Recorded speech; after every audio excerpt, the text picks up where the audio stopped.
कर्नाटक में बीजेपी की हार के बाद अब दक्षिण भारत में बीजेपी की कोई भी सरकार नहीं बची है। पिछले 5 सालों में 31 विधानसभा चुनाव हुए हैं, जिसमें बीजेपी को सिर्फ 6 में बहुमत मिला है। तो अभी बीजेपी की सरकार 15 राज्यों में है, जिसमें से 6 में बीजेपी को बहुमत है और 9 में गठबंधन सरकार है बीजेपी की। तो ये सारा समीकरण 2024 पर क्या असर डालेगा और पिछले 5 सालों में क्या क्या हुआ है, समझ लीजिए रिमझिम के इन 5 पॉइंट्स। अब बात करते हैं साल 2018 की। अब देखिए 2018 में 6 राज्यों में चुनाव हुए, छत्तीसगढ़, कर्नाटक, मिजोरम, राजस्थान, तेलंगाना, मध्य प्रदेश। अब इन 6 राज्यों में बीजेपी को एक में भी बहुमत नहीं मिला, लेकिन कर्नाटक और मध्य प्रदेश में बीजेपी ने सरकार बना ली। तो छत्तीसगढ़ में 90 सीटें हैं, बहुमत का आंकड़ा है 46, बड़ी पार्टी बनी कांग्रेस, बीजेपी को मिली 15। कर्नाटक में है 222 सीट्स, बहुमत का आंकड़ा है 113, बड़ी पार्टी बनी बीजेपी और बीजेपी को मिली 104 सीट। मिजोरम में है 40 सीटें, बहुमत का आंकड़ा इधर है 21, इसकी बड़ी पार्टी थी मिजो नेशनल फ्रंट और बीजेपी को मिली सिर्फ 1 सीट। फिर आते हैं राजस्थान पे, जहां पे 200 सीटें हैं, बहुमत का आंकड़ा है 101, बड़ी पार्टी बनी कांग्रेस और बीजेपी के खाते में आई 73 सीट। फिर आते हैं तेलंगाना में, जहां पे सीटें हैं कुल 119, बहुमत का आंकड़ा है 60, बड़ी पार्टी बनी टीआरएस और बीजेपी के खाते में सिर्फ 1। मध्य प्रदेश में बात करें तो सीटें हैं 230, बहुमत का आंकड़ा 116, बड़ी पार्टी बनी कांग्रेस और बीजेपी के खाते में 109 सीटें।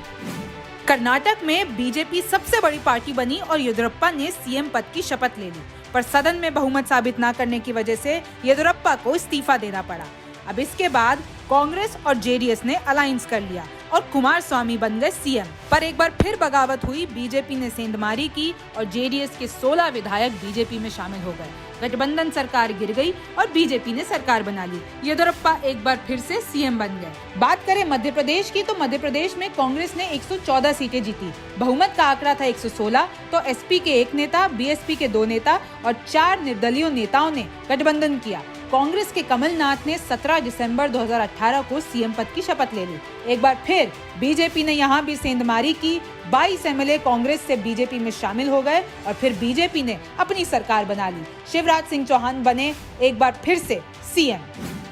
अब बात करते हैं 2019 की। तो 2019 में 7 राज्यों में चुनाव हुए, इसमें से एक राज्य है अरुणाचल प्रदेश, जिसमें बीजेपी को बहुमत मिला और बाकी का राज्य हरियाणा और महाराष्ट्र में बीजेपी ने गठबंधन सरकार बनाई और महाराष्ट्र में जो हुआ वो अब तक चल रहा है। इसमें आगे बताएंगे हम, पहले हम आंकड़ा देख लेते हैं। आंध्र प्रदेश में सीटें हैं 175, बहुमत का आंकड़ा 88, बड़ी पार्टी बनी वाईएसआर कांग्रेस, बीजेपी के खाते में 0 सीटें। अरुणाचल प्रदेश में सीटें हैं 60, बहुमत का आंकड़ा है 31, बड़ी पार्टी बनी बीजेपी और बीजेपी ने पाई 41 सीट। हरियाणा में सीटें हैं 90, बहुमत का आंकड़ा है 46, बड़ी पार्टी बनी बीजेपी और बीजेपी के खाते में आई 40 सीटें। झारखंड की बात करें तो सीटें हैं 81, बहुमत का आंकड़ा है 41, बड़ी पार्टी बनी झारखंड मुक्ति मोर्चा और बीजेपी के खाते में आई 25 सीटें। महाराष्ट्र में सीटें हैं 288, बहुमत का आंकड़ा है 145, बड़ी पार्टी बनी बीजेपी और बीजेपी के खाते में आई 105। उड़ीसा की बात करें तो सीटें हैं 147, बहुमत का आंकड़ा 74, बड़ी पार्टी बनी बीजेडी और बीजेपी के खाते में आई 23 सीट्स।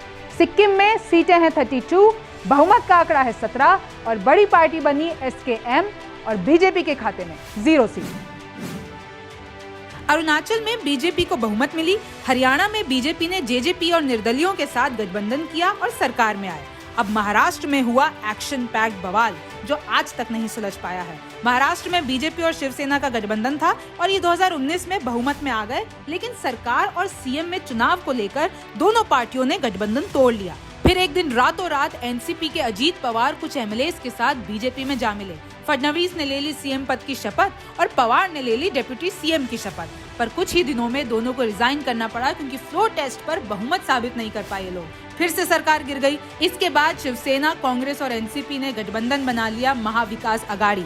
शरद पवार ने अजीत पवार और बागी एमएलए को बीजेपी से घर वापसी कराई। इसके बाद महाराष्ट्र में महाविकास अघाड़ी आई, एमवीए। एक बार फिर 2022 में महाराष्ट्र में बवाल हुआ, शिवसेना के 2 टुकड़े हो गए।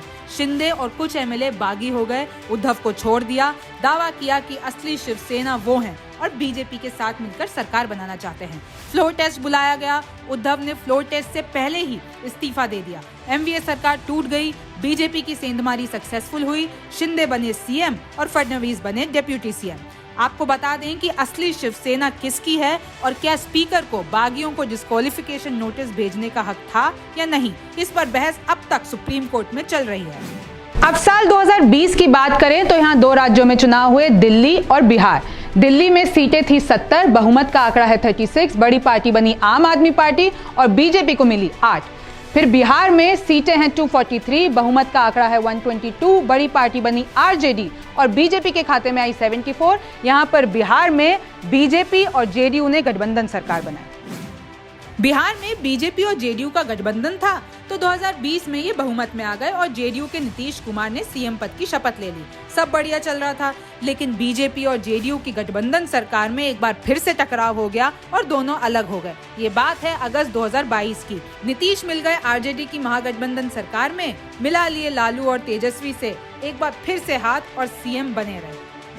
साल 2021 की बात करें तो यहाँ पर 5 राज्यों में चुनाव हुए। बीजेपी को इसमें एक में भी बहुमत नहीं मिला, लेकिन असम और पुडुचेरी में बीजेपी ने गठबंधन सरकार बनाई। तो असम में सीटें हैं 126, बहुमत का आंकड़ा है 64, बड़ी पार्टी बनी बीजेपी और बीजेपी के खाते में 60 सीटें। फिर राज्य केरल की बात करें तो सीटें हैं 140, बहुमत का आंकड़ा है 71, बड़ी पार्टी बनी सीपीआईएम और बीजेपी के खाते में 0। पुडुचेरी की बात करें तो सीटें हैं 30, बहुमत का आंकड़ा है 16, बड़ी पार्टी बनी एआईएनआरसी, बीजेपी के खाते में सिर्फ 6 सीटें। तमिलनाडु की बात करें तो सीटें हैं 234, बहुमत का आंकड़ा है 118, बड़ी पार्टी बनी डीएमके और बीजेपी के खाते में 4 सीटें।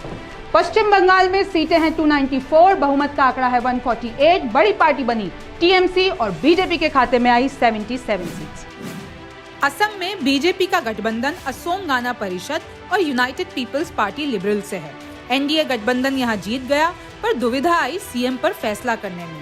सर्बानंद सोनोवाल वहां के तत्कालीन सीएम थे और दूसरे दावेदार थे हिमंता बिस्वा शर्मा।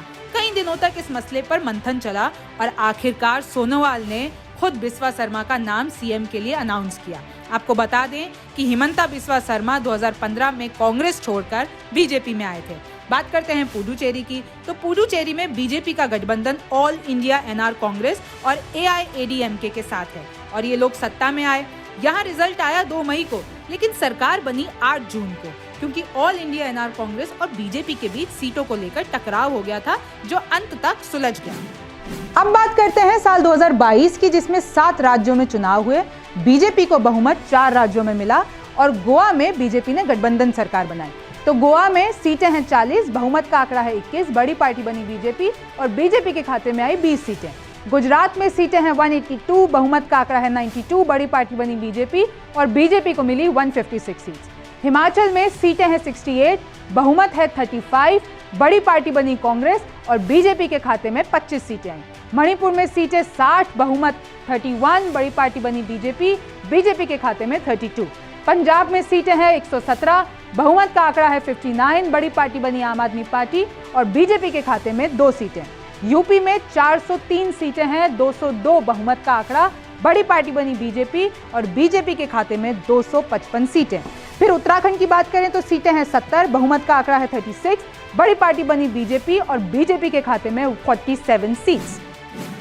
गोवा में बीजेपी ने गोवा फॉरवर्ड पार्टी और महाराष्ट्रवादी गोमंतक पार्टी के साथ मिलकर गठबंधन सरकार बनाई।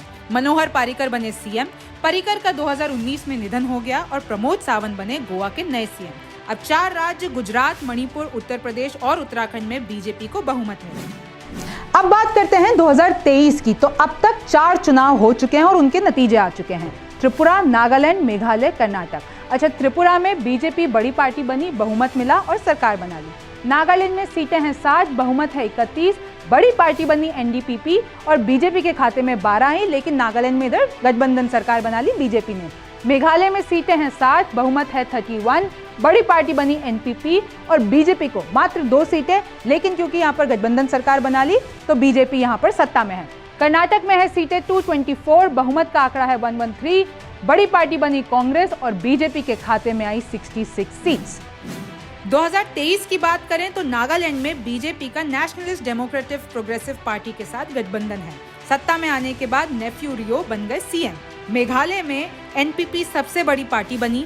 एनपीपी चीफ कॉनराड सांगमा ने बीजेपी, एचएसपीडीपी और 2 इंडिपेंडेंट्स के साथ मिलकर सरकार क्लेम की, पर उसी शाम HSPDP ने अपना समर्थन वापस ले लिया। इसके बाद ऑपोजिशन वाले TMC, Congress, PDF, HSPDP, VPP और UDP ने मिलकर यूनाइटेड फ्रंट क्लेम किया, पर बात नहीं बनी।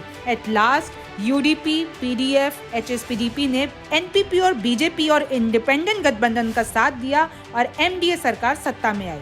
कॉनराड संगमा बने फिर से एक बार CM। 2018 में देश के 21 स्टेट्स और 71% आबादी पर बीजेपी का शासन था, लेकिन अभी की बात करें तो बीजेपी सत्ता में 45% आबादी तक सिमट गई है। कांग्रेस की बात करें तो पिछले 5 राज्यों में कांग्रेस को 3 राज्यों में बहुमत मिला है और 9 राज्यों में गठबंधन सरकार बनाई है। तो पिछले 5 राज्यों में बहुत से फेरबदल देखने को मिले हैं। इस साल भी 4 राज्यों में चुनाव हो चुके हैं और बाकी 5 राज्यों में बचे हैं, जो हैं मध्य प्रदेश, छत्तीसगढ़, राजस्थान, तेलंगाना और मिजोरम।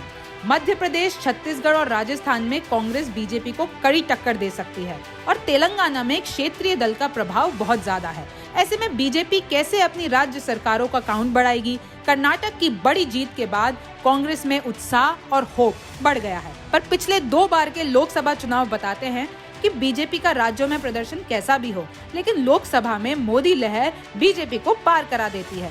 क्या अभी भी सेंधमारी और मोदी जी के दम पर बीजेपी अपने आप को एक बार फिर से एस्टैब्लिश कर पाएगी राज्य चुनावों में? अब बड़ा सवाल यह है कि क्या बीजेपी राज्य के चुनावों में कमजोर पड़ रही है? क्या इसका असर लोकसभा चुनावों में पड़ेगा या फिर मोदी मैजिक इन सब के परे है? देखते रहिए न्यूज़ 24। मैं हूं रिमझिम जेठानी, फिर मुलाकात होगी। नमस्कार, मैं हूं मानक गुप्ता।